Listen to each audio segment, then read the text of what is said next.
Caros irmãos e irmãs em Cristo Jesus, celebramos a missa dita da Ceia do Senhor, a missa na qual podemos dizer a primeira missa de todas foi celebrada. É nesta noite que o Senhor é entregue, é nesta noite que Ele é vendido como um escravo. É nessa noite que o Senhor já sofre todo o tormento e tortura, mas é nessa mesma noite, antes de tudo isso acontecer, que o Senhor diz: desejei ardentemente comer esta ceia convosco. Não que Ele não tivesse comido outras ceias com os discípulos. A ceia pascal, tradição do povo judaico, repetida todos os anos. Mas esta é a especial, esta é a única, ou melhor dizendo, a primeira de todas as ceias que continuam acontecendo, desde que o Senhor ordenou naquela quinta-feira santa. A primeira Santa Missa, na qual Ele, tomando o pão, diz: isto a partir de agora é meu corpo, o meu corpo que será entregue por vós, o meu corpo que será negado, o meu corpo que será massacrado. Comam para que tenham vida. Repitam isto em memória de mim até que eu volte. Depois, tomando o cálice: este é o novo mandamento, um mandamento de amor.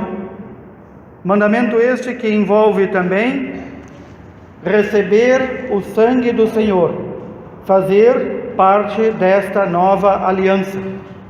É o que nós respondemos ao Salmo. O cálice por nós abençoado é a nossa comunhão com o sangue do Senhor. Nem todos conseguem compreender que comunhão é esta. Muitas vezes chamam o cálice e chamam a hóstia consagrada, na qual o Senhor está, de comunhão. Não, nós fazemos comunhão quando recebemos. Significa, nós estamos querendo dizer ao Senhor que nós concordamos com a sua entrega, nós concordamos que o Senhor sofra por nós, nós concordamos que o Senhor derrame seu sangue por nós. É isso que fazemos quando recebemos a Sagrada Comunhão. Nós entramos em comunhão com Ele. E Ele diz: este é o cálice da nova aliança. Nós ouvimos, entre tantas alianças que o Senhor Deus fez com o seu povo, nós ouvimos aqui o Senhor hoje nos dizer, pelo livro do Êxodo: este povo que estava escravizado deve comer o cordeiro, a primeira Páscoa. Deve comer o cordeiro e com o sangue do cordeiro untar, ungir, pintar os batentes das portas, porque vou mandar o meu anjo exterminador para exterminar todos os primogênitos do Egito. E aqueles que entrarem em comunhão comigo através desta ceia e pintarem os batentes das portas, o anjo exterminador não entrará nesta casa. Estará em comunhão comigo. E vocês com isso farão uma nova aliança comigo. Queridos irmãos e irmãs, se nós prestarmos bem atenção na Sagrada Escritura, essa não foi a primeira aliança que o Senhor Deus fez com o seu povo. Já havia feito tantas alianças. A última que o povo recordava era aquela aliança que o Senhor Deus fez com Noé ao sair da arca. E então colocou o arco-íris como sinal da aliança, uma nova aliança com uma nova humanidade. Pois esta aliança que o Senhor fez agora com o seu povo, pelo comer o cordeiro em família, comer as ervas amargas, estar cingido, estar pronto para partir, é para recordar a primeira Páscoa e todas as Páscoas que virão para o povo judaico. E este povo, mesmo celebrando isso, mesmo passando de pai para filho durante milênios, não reconheceu quando o Senhor Jesus diz: agora é uma nova aliança. Agora não vai ser mais cordeiro, não vai ser mais ervas amargas, não vai ser arco-íris. Esta aliança que eu faço é aliança de sangue, aliança de carne. Eu vou dar a minha carne e vou dar o meu sangue por vocês. Não para libertar da escravidão do Egito, mas para libertar da escravidão do pecado, para abrir as portas do céu. E assim como o Senhor diz no livro do Êxodo que o povo judeu deveria repetir todos os anos, de geração em geração, aquela aliança, Jesus diz: repitam esta nova aliança que estou fazendo convosco, até que eu volte para julgar os vivos e os mortos. E então, mesmo São Paulo, que não aprendeu dos discípulos e não aprendeu dos apóstolos, mas aprendeu do próprio Senhor, ele diz: o que eu recebi do Senhor, ou seja, o que o Senhor me falou, foi que na noite em que ele ia ser entregue, ele tomou o pão e disse: isto é meu corpo. Ele tomou o cálice e disse: este é o meu sangue. É a nova aliança que devem repetir até que eu venha. Ele diz: todas as vezes que comerdes desse pão e beberdes desse cálice, estareis proclamando a morte do Senhor. Quando nós fazemos comunhão com o Senhor, nós estamos fazendo isso, proclamando a morte do Senhor. Ou seja, de novo estamos oferecendo o corpo e o sangue do Senhor ao Pai, para aplacar a fúria do Pai, para aplacar o nosso pecado. Por isso que Jesus mandou repetir. E para que mandasse repetir e não continuasse ali apenas naquela primeira geração, ele fez dos seus discípulos sacerdotes. E por isso dizemos a Quinta-feira Santa não é só dia da instituição da Eucaristia, instituição da primeira missa, mas também instituição dos sacerdotes. Os sacerdotes foram criados também na Quinta-feira Santa.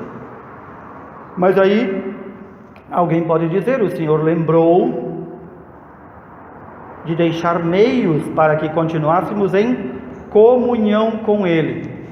A nossa comunhão com o Senhor não é uma comunhão puramente espiritual, como muitos que fundam igrejas dizem. Não, a nossa igreja é espiritual, a nossa comunhão é espiritual. Não, a nossa comunhão também é de carne e sangue. Nós, com nossa carne e nosso sangue, nos alimentamos da carne e do sangue do Senhor para manter esta união, esta comunhão. É isso que significa a palavra comunhão, união íntima entre duas pessoas. Por isso que aquele que não se alimenta da carne e do sangue do Senhor não consegue esta união íntima e perfeita. Pode encontrar outras formas não perfeitas, mas a forma perfeita deixada pelo Senhor foi essa. E por isso que nós dizemos quantas vezes e ensinamos valorizar como o bem mais importante que nós temos a Sagrada Eucaristia, mas valorizar também a Santa Missa, na qual a Sagrada Eucaristia se torna, na qual Cristo se torna presente entre nós. Por isso que a comunhão com a Igreja, a comunhão com o Senhor se dá através da Eucaristia. Por isso tantos e tantos santos e tantos papas nos ensinam isso. A comunhão se dá deste modo. Uma comunidade que vive isolada não está em comunhão. Pode ter lá o seu documento de batistério, pode ter o seu título de católico, mas não está em comunhão. Não vive em comunhão. Essa comunhão se faz com o Senhor através da Eucaristia e com a vida pública de oração com os irmãos. De onde surgem tantas igrejas fundadas por tantos homens, além da instigação do demônio? De pessoas que perderam a comunhão com o Senhor.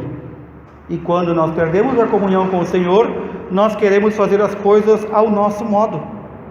Mas alguém pode dizer: mas o Senhor institui a Santa Missa, institui a Eucaristia, essa presença eterna de seu corpo e de seu sangue entre nós, institui os discípulos como sacerdotes, mas e nós, povo em geral? Pois o povo é para ser alimentado da Eucaristia. O povo é para render, o povo de Deus é para render com sua vida louvor a Deus, também na Santa Missa. E mais ainda, se nos recordamos bem, nesta noite em que o Senhor é entregue, após a ceia, após a primeira Santa Missa, ele vai para o Jardim das Oliveiras, o Getsemane, para esperar aqueles que o vão buscar e prender. E lá ele se põe em oração, e lá o seu espírito entra neste conflito e essa dor tremenda de saber que vai carregar sobre si todos os nossos pecados, de toda a humanidade, desde o início do mundo até o fim do mundo. E lá ele diz ao Pai: Pai, que não se faça a minha vontade, mas a tua. Pai, se é possível, passa este cálice. Ou seja, se é possível salvar a humanidade de outro modo, encontremos outro modo. E o Pai diz: não, é deste modo. E ele, por amor, diz: então seja feita a vontade do Pai. Assim como ele desejou ardentemente comer aquela ceia, celebrar esta primeira Santa Missa, ele também desejou ardentemente servir o Pai. E neste momento em que ele vê que os discípulos não rezam, quando ele vê que os discípulos não se entregam à oração, mas se entregam ao sono, e ele volta destas vigílias de oração e encontra os discípulos dormindo, o que ele faz? Ele volta à oração e diz: Pai, que não se perca nenhum destes que eu vou ganhar para ti, que não se perca nenhum destes que me deste. Ele estava rezando pelos discípulos para que não se perdessem. Ele estava rezando por todos nós para que nós também não nos perdêssemos, nós que fomos conquistados com o seu sangue. E portanto, todos aqueles que chegam ao Senhor e são membros da igreja e que foram batizados, por todos estes o Senhor rezou naquela última noite. Ele não lembrou de si, ele não lembrou das suas coisas, ele não lembrou da sua mãe, da sua casa, dos seus afazeres, ele lembrou de cumprir a vontade do Pai e lembrou de nós. Lembrou de cada um de nós, de todos os homens que já passaram por este mundo, de nós que aqui estamos e daqueles que virão. Lembrou de cada um individualmente, nesta noite. Vejam quanto peso, quanta dor e quanto sofrimento numa noite só. E Ele, sendo Deus, conhece o coração de cada um de nós. E sabe quantas vezes nós fazemos como Judas e o traímos. E sabe também quantas vezes nós, como discípulos ingratos, dizemos: Senhor, eu não permitirei que tu seja traído, e nós somos os primeiros a trair. Senhor, eu te seguirei aonde quer que fores, e quando vem a perseguição, nós damos no pé, fugimos. Tudo isso o Senhor sabe. E mesmo assim, nos conhecendo, nos amou, desejou estar conosco até o final dos tempos. E Ele diz: para que eu esteja convosco até o final dos tempos, façam, repitam, celebrem esta nova aliança todas as vezes, até que eu retorne. E é isso que nós fazemos na Santa Missa, em cada Santa Missa. Por isso este valor e esta grandeza que devemos ter bem claro. Nós não viemos aqui em nenhuma Santa Missa para nos encontrar, para nos saudar, para nos beijar, para nos acariciar. Nós viemos para repetir o que o Senhor nos mandou repetir, até que Ele venha. E mais, entrar em comunhão com Ele. Entrar em comunhão com Ele. Para quê? Ele não precisa de nós para nada. Nós é que precisamos dele. Entrar em comunhão com Ele porque nós precisamos dele. E nós, fazendo isto, repetindo e obedecendo a sua ordem, nós estaremos demonstrando o mínimo de amor que o Senhor merece. O mínimo. Poderemos fazer muito mais. Então, nesta noite, queridos irmãos e irmãs, que é recordada pelos tormentos que o Senhor vai sofrer, não pensem: que o Senhor foi preso no Jardim das Oliveiras, recebeu o beijo do traidor, aquele que era seu amigo. Não pensem que foi apenas isso, que o Senhor foi amarrado e levado tranquilamente para algum lugar. O Senhor foi sendo levado a bordoadas, pauladas, chicotadas, foi humilhado, foi cuspido em seu rosto.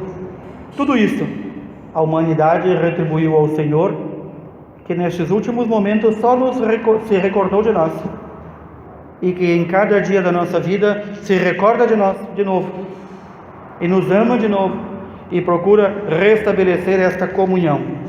Refazendo nossa comunhão com o Senhor, refazemos nossa comunhão com o Pai. E portanto, o Pai e o Filho e o Espírito Santo passam novamente a viver em nós, como em nosso batismo. Retribuamos ao Senhor com o nosso amor. E se nós nos sentimos fracos para amar o Senhor, peçamos ao Senhor que aumente o amor em nosso coração. Aumente o amor em nosso coração. Que assim o Senhor nos ajude e nos faça hoje bem meditar na grandeza deste amor, que não só se deu inteiramente por nós, mas deixou o memorial da sua paixão. Cada vez que celebramos a Santa Missa, proclamamos ao mundo inteiro: o Senhor morreu por amor a nós. É isso que proclamamos, como bem nos ensina São Paulo. Que assim o Senhor nos ajude. Louvado seja nosso Senhor Jesus Cristo.